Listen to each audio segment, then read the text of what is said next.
Salut, je viens parler du dernier livre que j'ai lu qui est Amélie Nothomb, Acide sulfurique. Première fois pour moi que je lis Amélie Nothomb. Et Acide sulfurique, c'est l'histoire d'un revival des camps de concentration pour la télévision, donc filmé, un petit peu comme une télé-réalité. Et toute la critique d'Amélie Nothomb, ça va être surtout autour de la perception de cette télé-réalité auprès du large public. Tout est vrai dans cette télé-réalité. Toutes les violences, toutes les altercations, les morts, tout est réel et tout est filmé, tout est retransmis en direct. Et en fait, la population adore cet événement-là et nous, on va suivre en particulier quelques personnages du camp, dont une jeune femme dont la matricule est CKZ 114 et qui en fait va, pour les producteurs de cette émission, très rapidement devenir une espèce d'égérie parce qu'elle a en elle cette beauté, cette pureté de l'âme qui vient toucher et titiller encore plus le vice des gens, des spectateurs, parce qu'en fait on le sait tous, on le voit même dans nos vies actuelles, on est tous un peu attirés par le morbide, par le bizarre, par le dégueu. C'est pour ça que les gens sont friands d'enquêtes spéciales, de meurtres et de séries en tout genre, et que parfois on sait que c'est mal de regarder certains contenus, mais on le fait quand même sur les réseaux sociaux, sur internet. Et en fait ce livre c'est ça, c'est un pied de nez à ça, en disant en fait les véritables coupables de toute cette manigance, cette machinerie mortelle, c'est le spectateur, c'est le regardant, celui qui, malgré toutes les belles idées ou les bonnes paroles qu'il pourrait prêcher autour de lui, comme quoi il est contre, il trouve ça inhumain, etc. La vérité c'est qu'il finit toujours par allumer son téléviseur et regarder cette émission. Et bref. Voilà. Donc on suit principalement cette détenue qui va tout faire pour essayer de aller chercher l'humain dans les gens qui l'entourent pour les sauver et sortir tous les gens de cette situation. C'est un peu écrit sous la forme de conte, les chapitres sont très courts, le langage très facile, c'est très fluide, on y revient très facilement, ça se dévore vraiment. Et voilà, en fait il y a plusieurs dynamiques de pouvoir et de désir qui se regroupent là-dedans. J'ai beaucoup aimé. Et franchement il y a beaucoup de fois où, et c'est ça que j'ai trouvé chouette aussi, où certains personnages, notamment CKZ 114, de son nom canonique, qui entre guillemets s'adresse aux spectateurs dans le livre, mais en fait s'adresse à nous lecteurs aussi, puisqu'on est une forme du spectateur. Et c'est très piquant, c'est très direct. J'ai isolé un extrait.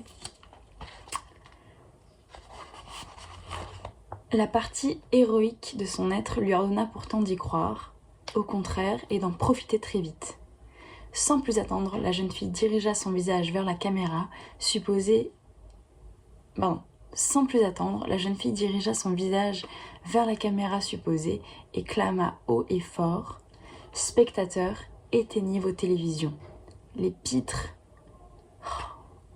j'arrive pas à lire. « Spectateurs, éteignez vos télévisions. Les pires coupables, c'est vous. Si vous n'accordiez pas une si large audience à cette émission monstrueuse, elle n'existerait plus depuis longtemps. Les vrais capots, c'est vous. Et quand vous nous regardez mourir, les meurtriers, ce sont vos yeux. Vous êtes notre prison, vous êtes notre supplice. » Ça, je trouve ça sublime et je trouve que ce serait incroyable, même si ça soulève plein d'interrogations sur... c'est quand même un sujet sensible, etc. Mais au théâtre, je pense que ça serait assez incroyable d'avoir ce dialogue-là entre les acteurs et les spectateurs. Voilà. Je recommande. Alors après, c'est pas non plus un coup de cœur et il faut que je me plonge un peu plus dans l'œuvre d'Amélie Nothomb et que je lise d'autres œuvres pour pouvoir me faire un avis plus global sur ce que je pense de son écriture. Voilà. Mais j'ai aimé quand même. À la prochaine.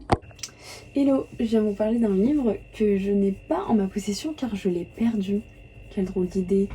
C'est la première fois en plus, ça fait pas longtemps que j'ai lu, donc je sais pas, je l'ai égaré. Donc le livre en question c'est Les Saintes du Scandale de Eri De Luca. qui est un très court texte qui raconte la vie de plusieurs femmes du Premier et du Second Testament, mais plutôt du Premier, et en fait c'est un petit pied de nez parce que Héry de Luca démontre que les hommes dans le Premier comme le Second Testament ont souvent eu besoin, pour s'ouvrir à la foi, d'un signe, d'un message, d'un conseil, ou même d'une contrainte, voire d'un guide, pour s'ouvrir à la foi, alors que si on regarde les histoires, les textes, il y a beaucoup de trajectoires de vie féminine dans ces textes-là qui n'ont pas eu besoin de guide, ni de contrainte, ni de message, ni de révélation pour se plonger entièrement dans la foi. Et donc en fait c'est un peu... c'est assez drôle de se rendre compte que ce n'est pas du tout valorisé dans l'apprentissage de la religion, parce que c'est un apprentissage qui est finalement patriarcal, il fait partie de ce système-là, donc on ne va pas valoriser des trajectoires féminines qui sont pourtant, on va dire, plus